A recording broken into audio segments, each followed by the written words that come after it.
8 வீரத்தலங்கள்ல ஒன்று தான் கீழூர். அதாவது விழுப்புரம் மாவட்டம் கீழூர் பகுதியில இருக்கக்கூடிய திருக்கோவலூர் வீரட்டம். இப்ப திருக்கோயிலூர்ன்னு அழைக்கப்படுற வீரட்டானேஸ்வரர் கோவில். அந்த கோயிலோட அந்தகாசுர வத மூர்த்தி பூதகணத்தின் மீது கால் வைத்தவாறு, அதேமாரி அந்தகனை சூலத்தால் குத்தி, அந்த ரத்தத்தை கீழ உள்ள காளிதேவி போன்ற அமைப்பு அந்த பாத்திரத்தில பிடிக்கிறாங்க. பக்கத்தில அம்பிகை இருக்காங்க.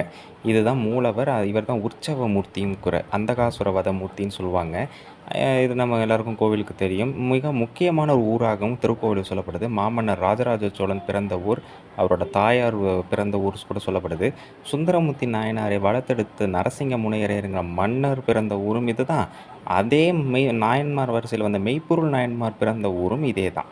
இவர பார்த்தீங்கன்னா, "வரைக்கோல் பெண்ணை வந்துலா வயல்கள் சூழ்ந்த கோவலூர் விரைக்கோல் சீர் வெண்ணீற்றானான் வீரட்டானஞ் சேர்த்துமேன்னு" அதாவது இப்ப வயல்கள் சூழ்ந்த பெண்ணையாற்றின் கரையில தான் இந்த கோவில் இருக்குன்னு திருஞான சம்பந்தர் 2வது திருமுறையில 100வது பதிகத்தில